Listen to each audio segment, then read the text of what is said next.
Hola amigos, bienvenidos a este nuevo programa. Hoy me gustaría hablar un poco de lo que está pasando en España y todo este furor de la manada y eso, pero desde la distancia, ¿no? Como intento hacer cada vez más, ¿no? Porque después de haberme ocupado de algunos casos más en detalle, digamos que al final acaba todo... es más interesante verlo desde la distancia, ¿no? Entonces, para eso me gustaría comentar un libro muy interesante que es Las religiones políticas de Eric Voegelin, que está más relacionado con todo esto de lo que parece. Ya digo, es una manera de pronto salirnos un poco por la tangente y ver las cosas desde fuera y tratar de aplicar el pensamiento de este intelectual al tema del feminismo, cosa que de hecho ya han hecho Félix Rodrigo Mora y María del Prado Esteban en este libro Feminicidio y autoconstrucción de la mujer, también muy interesante, aunque hoy quiero hablar sobre todo de Voegelin. Pero en el libro de feminicidio ellos utilizan, aunque no lo hacen explícito, la referencia a Voegelin, yo creo que está implícita, ¿no? Ellos hablan del feminismo como religión política, es decir, están diciendo que el feminismo y el género, en realidad los movimientos de género, son una forma de religión política. Y luego están diciendo además que es una forma, y cada vez parece que lo va a ser más, de totalitarismo de nuestro tiempo. De fascismo, ¿no? Esa expresión de nazifeminismo, aunque no se puede generalizar nunca, pero es verdad que una buena parte de estos feminismos y de estos movimientos de género se nos presentan aparentemente como otra cosa, pero tienen un alto elemento de totalitarismo y de religión política, en el sentido en el que lo muestra Eric Voegelin, ¿no? Del que quiero hablar más hoy, ¿no? En realidad es de lo que hablamos siempre, es un mecanismo de programación mental mediante trauma blanda con intermediarios que son programados duros, etc. Todo lo que hablamos siempre, pero hoy nos gustaría salirnos un poco de ese discurso que es más el nuestro para, bueno, ver hasta qué punto nos puede aportar esta otra manera de ver las cosas más desde un ámbito académico, pero también un poco de margen, ¿no? Es un académico, digamos, no central, un poco, hasta donde yo sé, un poco marginal, ¿no? En el mejor sentido de la palabra, siempre, ¿no? Los márgenes siempre son positivos, ¿no? Entonces, básicamente, es decir, él nos viene a decir que toda una serie de movimientos políticos, y digamos el ejemplo más claro serían los totalitarismos clásicos, el nazismo, ¿no? Ejemplo, digamos, más prototípico, pero que se da más o menos con otras coordenadas en general en todos los fascismos, en todos esos. Pero en el nazismo se ve de manera muy clara, ¿no?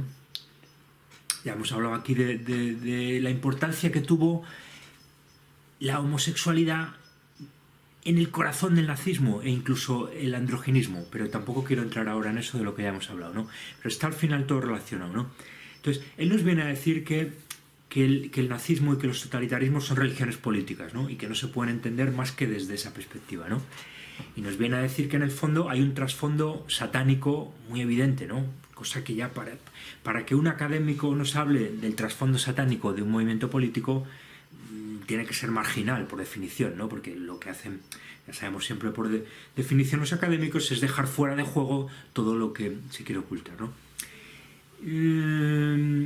Entonces, para él es importante todo esto, ¿no? Nos habla el elemento fundamental que tiene la muerte, la administración de la muerte por el sistema, que en el fondo es un sistema sacrificial. Esto es lo que he contado yo en mi libro Sacrificios y Erogamias, ¿no? Es decir, todo el sistema es una maquinaria sacrificial, solo que más o menos profanizada, más o menos encubierta. Entonces, él nos viene a decir más o menos todo esto, ¿no? En algunos párrafos del libro que voy a añadir a este vídeo se pueden leer este tipo de cosas, ¿no? Luego nos habla en general de diversos momentos de la historia de donde él saca todo esto. Y curiosamente nos vuelve a hablar de Egipto, ¿no? Siempre estamos diciendo la importancia que tiene Egipto, ¿no? Para este nos lo decía Kurt Barker, recientemente lo hemos comentado, en Canibalismo, Bebida de Sangre y Satanismo de altas iniciaciones, satanismo de alto nivel, nos venía a decir eso, ¿no? Que en el fondo para el nuevo orden mundial el modelo es el antiguo Egipto, todo lo que nos están vendiendo de la democracia griega, etcétera, que en el fondo no se parece en nada a lo de hoy, porque ni aquello era una democracia, tenían esclavos, etcétera, era una escala urbana que no se parece en nada, y a la de hoy, que tampoco son democracias. Es decir, es toda una... es propaganda, los profesores hablando siempre de la democracia griega.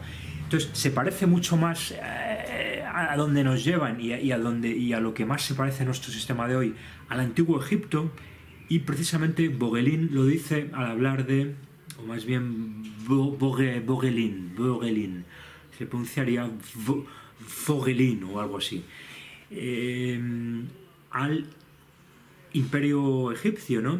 Y en particular a, digamos, a esos dioses que se consideraban, es decir, a esos reyes dioses, a esas fases en las que los monarcas se consideraban al mismo tiempo divinos, ¿no? Nos habla, de hecho, de que muchos de ellos se ponían, de parte de sus nombres era el Ra, se tenían que poner en parte de su nombre aparecía el Ra porque aludía de alguna manera a ser el hijo de Ra, ¿no? Evidentemente de ahí toma luego el cristianismo el modelo, que el Imperio Romano también en cierta manera hay una divinización de los emperadores, pero también la retoman de Egipto, ¿no? Pero curiosamente lo del Ra lo encontramos en el mismo Rajoy, ¿no? Lo cual parece que tampoco es una casualidad. De hecho, en inglés sería el goce de Ra, lo cual es bastante simbólico para aquel que comprenda en qué consiste el poder religión. Él lo que nos viene a decir Vogelin es que hay... Él nos habla como de religiones supramundanas, que serían las religiones tal como se entienden normalmente, las religiones monoteístas, trascendentalistas, y religiones inframundanas, ¿no? Que sería un poco también esa noción de la que nos habló Walter Benjamin de la inmanencia, la trascendencia de Dios ha caído, decía Walter Benjamin en El capitalismo como religión, ¿no? La trascendencia de Dios ha caído, ¿no? Vogelin nos habla de una especie de inmanentización, ¿no? Inmanentización del elemento religioso, donde de pronto lo político se convierte en religioso, ¿no? Yo creo que esto es clave. Yo siempre hablo de poder-religión. Yo nunca distingo política y religión porque son dos cosas, son dos caras de la misma moneda, ¿no? Y ha sido, digamos, una estrategia donde precisamente los religiosos se han escondido detrás de los políticos, primero detrás de los reyes y luego detrás de la política, para seguir trabajando en un orden que es esencialmente religioso, ¿no? Esto es lo que es fundamental entender, ¿no? Es esencialmente satánico, evidentemente, porque en el centro está la sangre y siempre y todo es... trabajan con la sangre, pero es religioso, ¿no? Por eso, al final, muchos de los movimientos y el género y el feminismo de hoy es eso, son movimientos cargados de religiosidad. Evidentemente no nos van a hablar de este elemento religioso todas, sobre todo mujeres ideólogas del género y toda la gente lavada del cerebro por el feminismo, que lo van a plantear como lógica digamos, de continuación del marxismo, del progresismo y de toda esa transición desde las ideas de igualdad socioeconómica a igualdad de género, etcétera, ¿no? Que en definitiva es la igualdad transhumanista con el robot, ¿no? Y también con el animal, es decir, por lo tanto con el ganado y con la mercancía, ¿no? Pero tampoco quiero ahora detenerme en eso, ¿no? Que son temas que estoy manejando ya en mi próximo libro, Androgenización y Heteroarcado, sobre todas esas vinculaciones, ¿no? Pero sobre todo, entonces, Vogelin nos dice que estas religiones políticas también se le podrían denominar movimientos gnósticos de masas, ¿no? Por tanto, él da mucha importancia aquí al gnosticismo. Para él todo esto es gnóstico. De hecho, él nos dice que todo el pensamiento alemán filosófico de los últimos 3 siglos, ¿no? Hegel, que sabemos Hegel, Marx, la importancia que ha tenido todo ese pensamiento de la filosofía alemana, del idealismo alemán en el marxismo, el progresismo. Nos dice que todo eso es gnóstico, todo eso es gnosticismo, y no lo vamos a entender más que desde esta lógica del gnosticismo, ¿no? Entonces, para él la clave de este gnosticismo es un poco la idea que está expresada muy bien en el judaísmo, ¿no? La idea del la idea de una situación de éxodo, una situación de huida, una situación de estar fuera de casa, de estar en malas condiciones y por lo tanto buscar la tierra prometida, ¿no? Buscar la tierra prometida, que en el fondo eso sabemos que está en el corazón del marxismo, porque se trata de, y en el corazón en realidad de todo este pensamiento utópico que es muy importante en el marxismo, ¿no? Las utopías, desde la República de Platón a la utopía de Tomás Moro, la Ciudad del Sol de Tomás Campanella, y el marxismo en definitiva, que es una utopía, ¿no? Creemos pero entonces es esta idea de estar en una situación jodida, en una situación de crisis, en una situación mala, y buscar una escapatoria desde la idea, desde el espíritu, desde el plan, desde el intelectual, que lógicamente te ha colocado la idea ahí como señuelo, ¿no? Es decir, esto ya nos muestra hasta qué punto es importante, digamos, cómo todo esto es una dominación del cuerpo desde el espíritu, o dicho de otra manera, una recuperación de la masa, una recuperación del movimiento social desde una élite y desde una agenda. Por eso es tan importante, ¿no?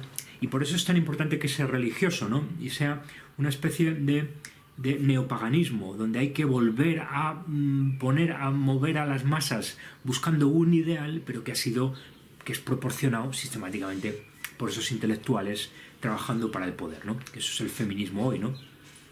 Feminismo reaccionario controlado desde las élites para recuperar feminismo y género, es lo mismo. Feminismo y género están muy cerca lo uno del otro como movimientos reaccionarios de cierto que podría haber otra noción de género más subversiva y que en un momento dado puede ser interesante.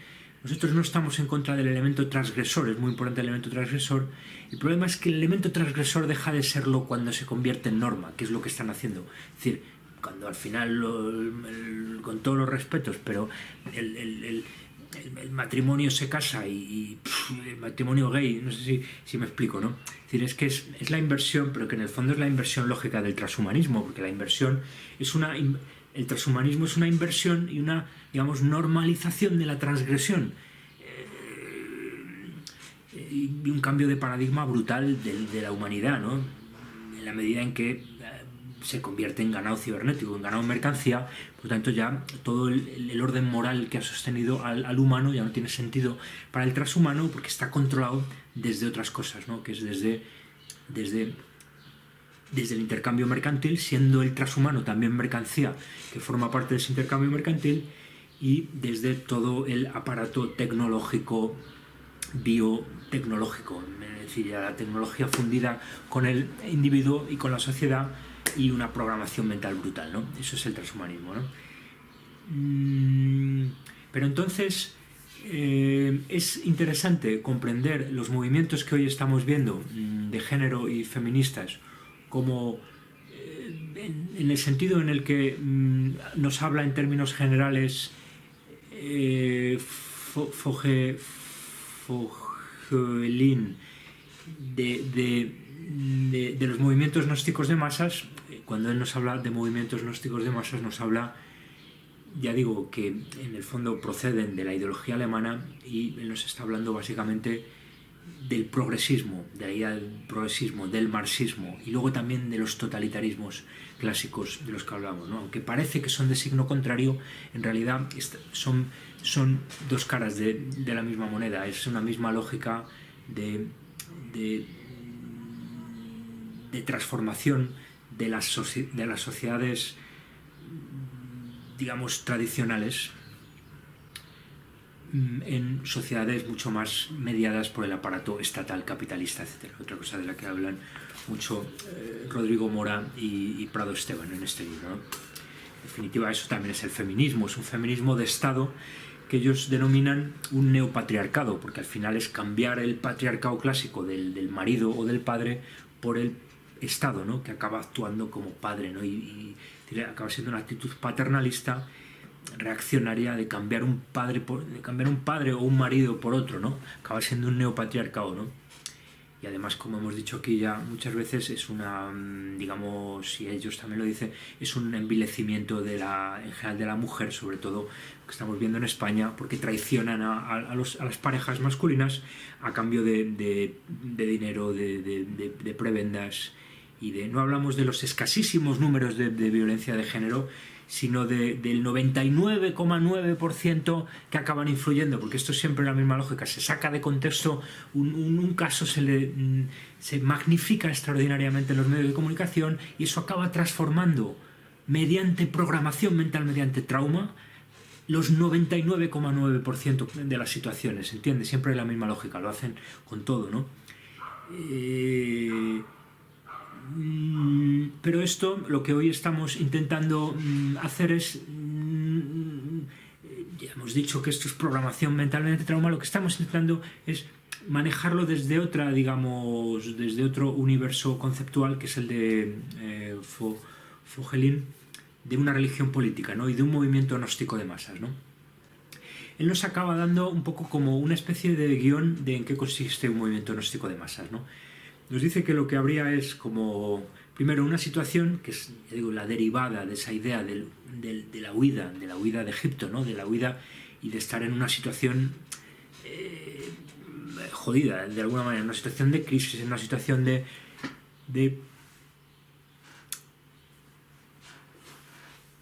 privación, de abstinencia, porque es que todo es muy ritual, ¿no? Es decir, yo creo que en gran parte el judaísmo es una especie de fabricación, ¿no? En gran parte es una fabricación, ¿no?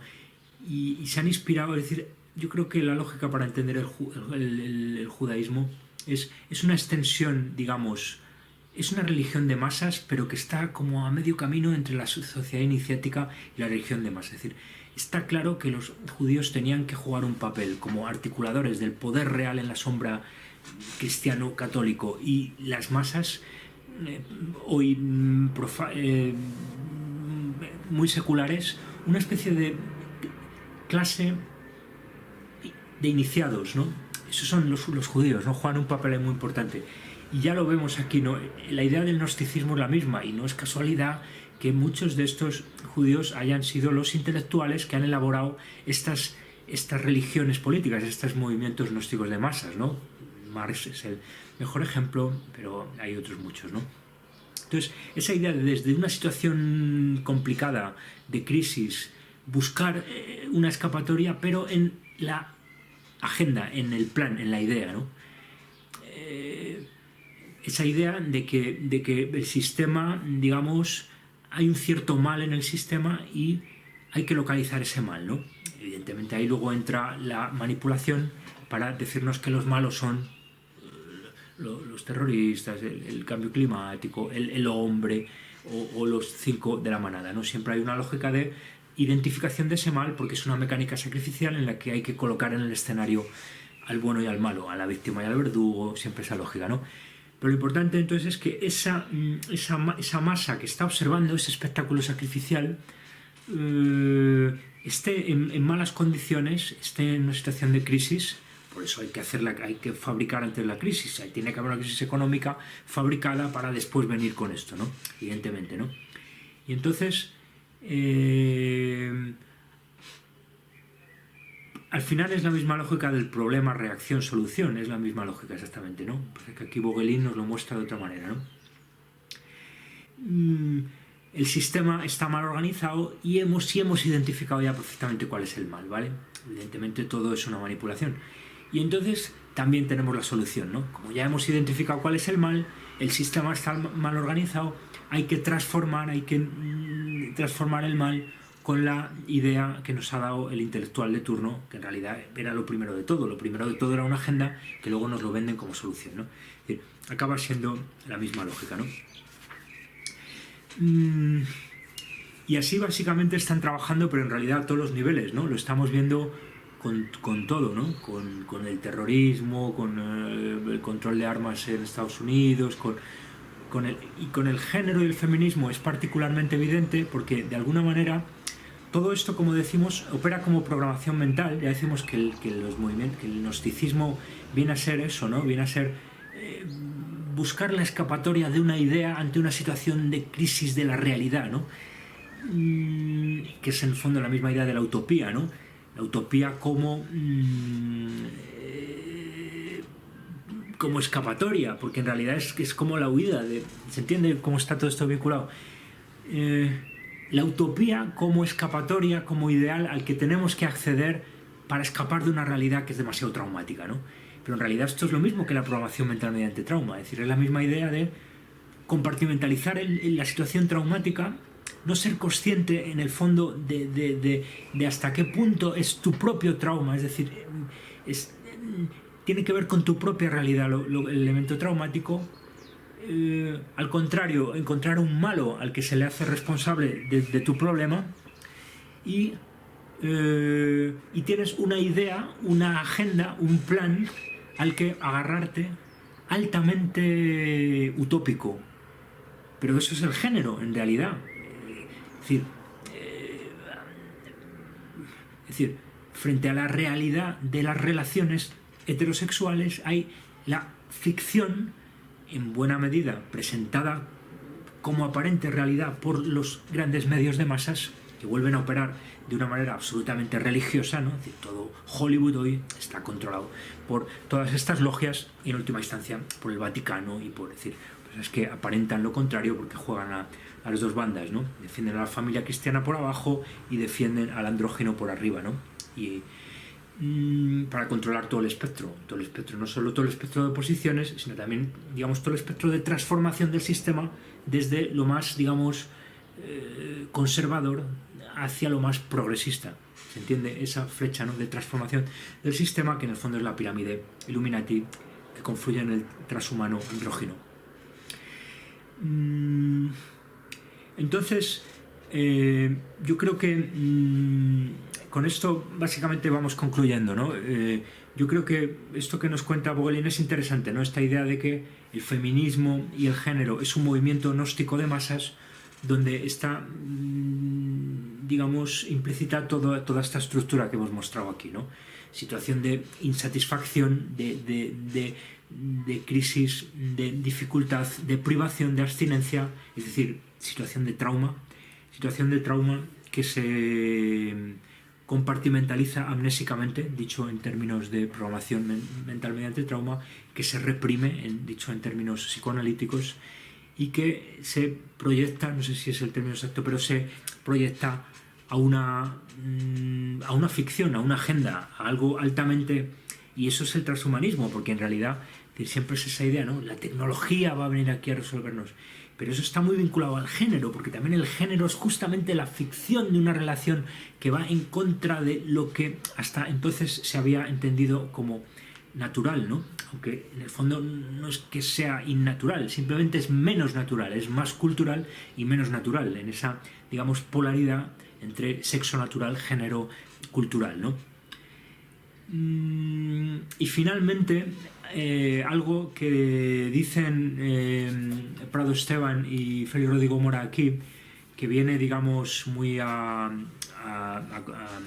colación de lo que hemos dicho aquí, que es hasta qué punto no estamos infravalorando, no estamos comprendiendo la verdadera trascendencia que tiene hoy las teorías de género y el feminismo como verdadero totalitarismo de 2.0, ¿no? Es decir, un poco en esta línea de la que estamos hablando aquí, ¿no? Ellos nos dicen, ¿no? Prado Esteban y Félix Rodrigo Mora, tal como se está montando hoy todo esto, se están sentando las bases para que muy pronto, y más pronto de lo que imaginamos, nos dicen ellos, en una situación de crisis, todos estos movimientos feministas de género acaben funcionando como el nazismo. ¿Se entiende la lógica? Como, de alguna manera, cobertura ideológica a todos los niveles, pero también ciertos movimientos más radicales como movimientos para policiales o paramilitares. ¿Se entiende la lógica? Es decir, como camisas marrones y camisas negras, ¿no? Es decir, y lo digo desde Berlín, ¿no? Es decir, la idea un poco es que este gran lavado de cerebro colectivo, esta gran programación mental mediante trauma, que es el género y el feminismo, donde acabamos movimiento enormemente ficticio, enormemente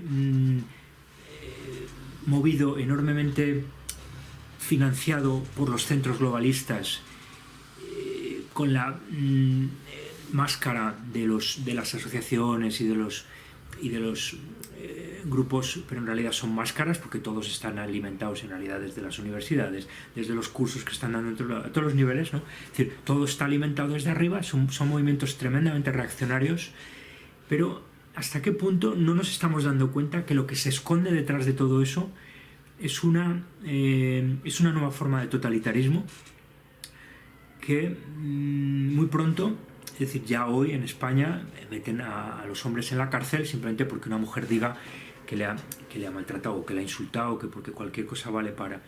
Y sabemos que hay muchas denuncias falsas, o sea, sabemos que es una ley totalitaria, no es una ley de excepción que está no solo destrozando a muchas familias, eso, sino en particular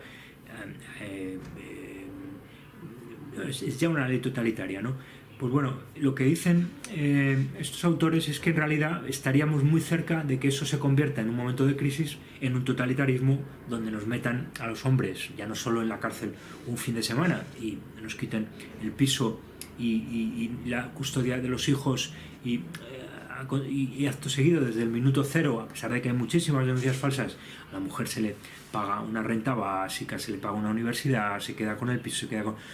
todo desde el minuto cero. ¿Hasta qué punto todo eso ya son, digamos, es el germen de un Estado totalitario de corte feminista de género, ¿no? Fijaros que parece extraño, ¿no? Porque como todo esto es una guerra al mismo tiempo ideológica y psicológica, nos están como vendiendo lo contrario, ¿no? Que ellos son las víctimas y la sociedad es... Siempre nos están vendiendo esa imagen, ¿no? La sociedad reprime terriblemente a los débiles y eso, ¿no? Porque están sacando todo de contexto, porque es verdad que hay ciertas víctimas de la cuestión, pero que son casos muy minoritarios, ¿no? Y porque previamente han escondido las víctimas masculinas, no hay estadísticas, porque no hay estadísticas de los suicidios y la vinculación de suicidios a divorcios y a casos de violencia de género, que entonces nos sorprenderíamos, ¿no? Etcétera, etcétera, ¿no? Hay muchos mecanismos, ¿no? Para ocultar de lo que es un Estado totalitario de género, ¿no? Entonces, yo creo que dejo eso ahí, ¿no? Yo creo que estamos entrando en esa lógica, ¿no? En la de una especie de nazismo-feminismo que al mismo tiempo, ya digo, es una gran operación de lavado de cerebro y que, de hecho, remite a todo lo que hemos hablado aquí, ¿no? Es un movimiento gnóstico de masas y... en fin, básicamente eso es lo que os quería decir, amigos. Muchas gracias por vuestra atención y vuestro interés y hasta la próxima.